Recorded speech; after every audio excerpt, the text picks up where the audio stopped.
Considering process development, talents, costs, and competition, do you think 200mm wafers have a bright future in terms of commercialization? When you go from one size wafer to the next, you need to qualify the processes, right? All the processes need to be qualified, and then any company you're working with, they need to qualify their product, to your higher area wafers, and that takes a lot of work. But the payoff from doing that is rather significant. Another thing that we need to take into consideration is 150mm fabs in silicon are definitely obsolete and relatively few. At the same time, there is a large number of 200mm fabs. So not only you're going to get close to 20% reduction in cost because of the more devices you get out of the wafer, even though it's more expensive because it's bigger, but you're also going to get the benefit of having a large number of companies jumping into silicon carbide production that will create more competition. And as a result, it will streamline processes and drop costs. So it's a great thing, and people are anticipating going into 200mm.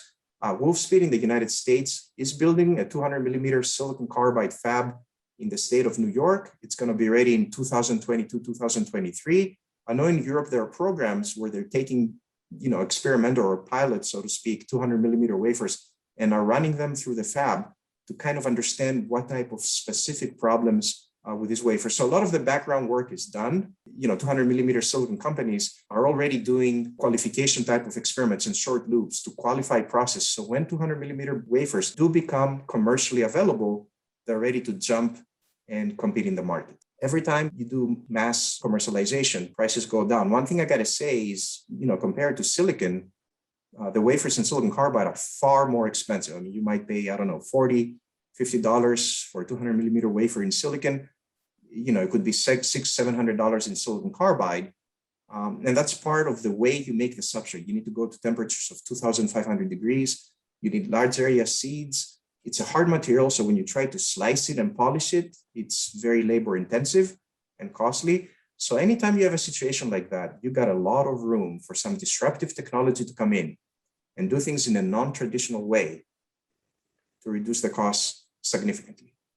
And I can assure you, there are a lot of companies out there who are looking at disruptive ways to synthesize silicon carbide wafers and reduce the cost significantly. But the way things stand today, with the technology that companies use today, or most companies use today, 2,500 degrees, large seed, limited expansion, it unfortunately allows for many defects to be part of the substrate.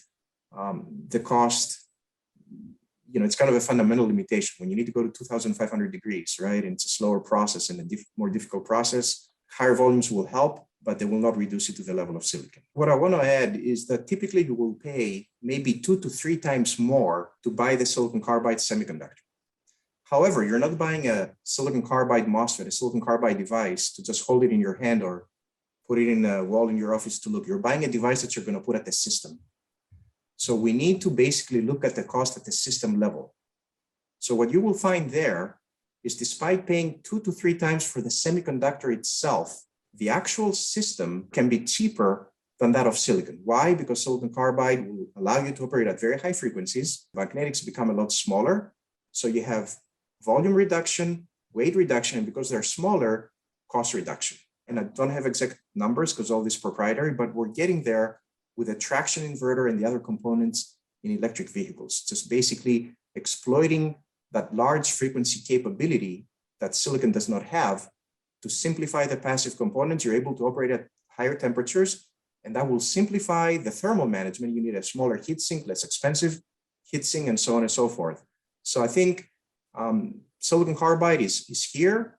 It's here to stay. It will certainly not displace silicon in all applications, but it will be one of the good options at the hands of applications engineers when they have to make a decision as to what devices to use for their systems.